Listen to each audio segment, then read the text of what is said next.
CCN news एक पाऊल महाराष्ट्रासाठी।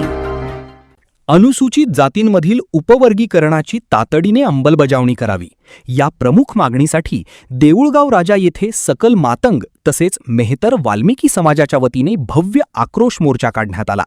या मोर्चात मोठ्या संख्येने समाज बांधव सहभागी झाले होते।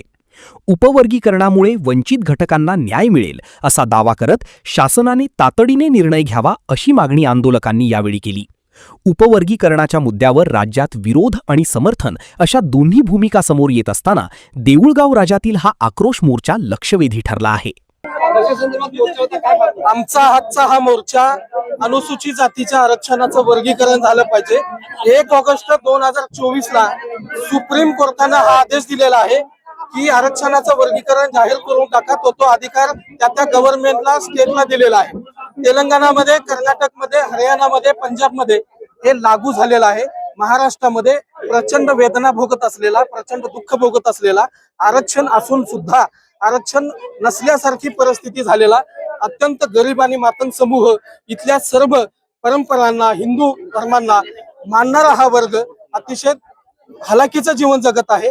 त्यासाठी शासनाने याची अंमलबजावणी करावी आणि गोरगरीब लोकांना न्याय द्यावा, यासाठी ही लढाई आमची आजची आहे।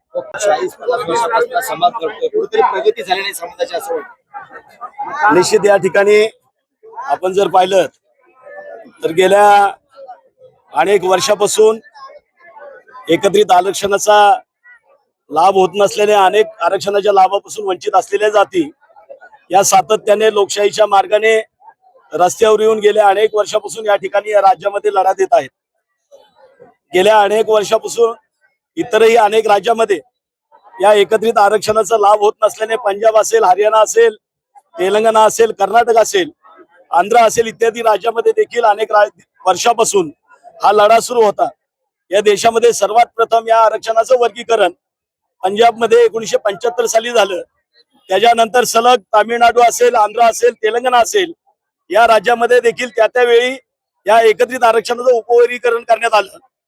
दुर्दैवाने या ठिकाणी या न्याय व्यवस्थेने या ठिकाणच्या आरक्षणाच्या लाभापासून वंचित असलेल्या घटकाकडे कधीच लक्ष दिलं नाही आणि सर्वांना समान न्याय जे तत्व या संविधानाने लागू केलं ते तत्व सर्वांना समान संधी या ठिकाणी मिळाली नाही आणि दुर्दैवाने या ठिकाणी सातत्याने हा लढा देत असताना 1 ऑगस्ट 2024 रोजी या देशाच्या सर्वोच्च न्यायालयाने एक ऐतिहासिक निर्णय घेतला आणि एकत्रित आरक्षणाचं उपवर्गीकरण होऊ शकतं असा निर्णय दिला आणि तो निर्णय दिल्यानंतर या देशातल्या जवळजवळ अर्धा डझनभर राज्यांनी याची अंमलबजावणी आणि त्याचबरोबर या ठिकाणी काही ठिकाणी त्या आयोग वगैरे नेमून त्या ठिकाणी त्याचा अभ्यास सुरू आहे।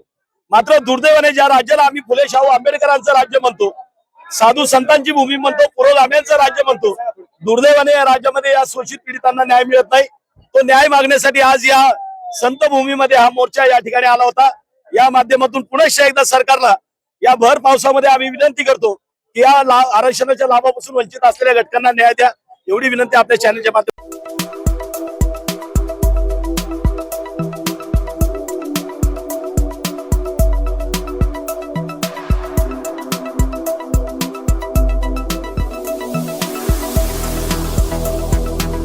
तसेच आपल्या भागातील महत्त्वाच्या बातम्या पाहण्यासाठी CCN न्यूज डेस्क चॅनलला सबस्क्राइब करा आणि बेल आयकॉन प्रेस करा।